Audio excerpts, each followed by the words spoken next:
হাসপাতাল মানেই যেন স্যালাইনের বোতল, হুইলচেয়ার আর ওষুধের গন্ধে ভরা ধূসর পরিবেশ।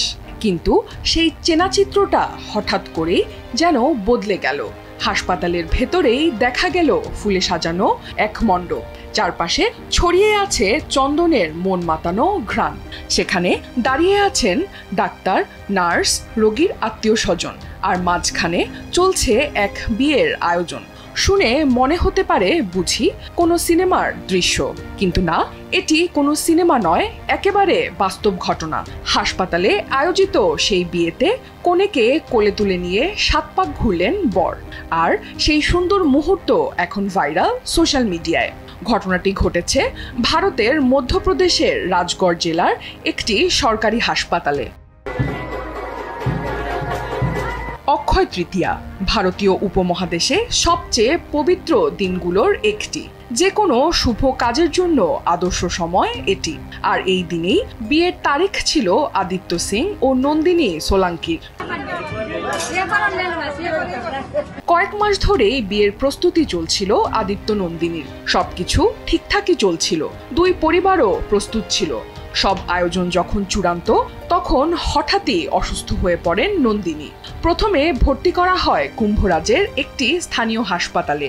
সেখান থেকে বিনাগঞ্জ হয়ে শেষমেশ নিয়ে যাওয়া হয় রাজগড়ের বিয়াওড়া সরকারি হাসপাতালে। নন্দিনীর অবস্থা এতটাই খারাপ ছিল যে আইসিইউতে ভর্তি রাখতে হয় তাকে। চিকিৎসকরা জানিয়ে দেন এই অবস্থায় বাসায় ফিরে বিয়ে করা সম্ভব নয়। একদিকে নন্দিনীর অসুস্থতা, অন্যদিকে পবিত্র অক্ষয় তৃতীয়ার মাহাত্ম্য। কারণ এই দিন আগামী 2 বছরে আর আসবে না। অবশেষে পরিবারের সিদ্ধান্ত হাসপাতালেই বিয়ে হবে। চিকিৎসক, নার্স এবং হাসপাতাল কর্তৃপক্ষ সবার সম্মতিতেই বিয়ের মণ্ডপ সাজল হাসপাতালেই। মধ্যরাতের আধারে হাসপাতালের আউটডোর বিভাগটি রূপ নেয় এক অনন্য বিয়ের মণ্ডপে। সাদা চাদরে ঢাকা হাসপাতালের করিডোরের দেয়াল সাজানো হয় ফুল আর বাতিতে।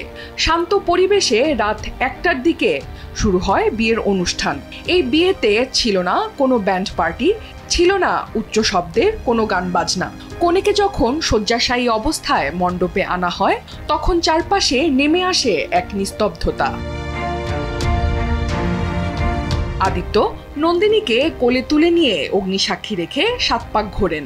চারপাশে দাঁড়িয়ে থাকা ডাক্তার, নার্স, রোগীর আত্মীয় স্বজন সবাই মুগ্ধ আদিত্য নন্দিনীকে দেখে। কেউ তাদের চোখের জল লুকাতে পারেননি। অনেকেই তখন মোবাইলে মুহূর্তগুলো ক্যামেরাবন্দি করেন। চিকিৎসকরা জানিয়েছেন 1 সপ্তাহেরও বেশি সময় ধরে হাসপাতালে চিকিৎসাধীন নন্দিনী। তিনি এখন ধীরে ধীরে সেরে উঠছেন।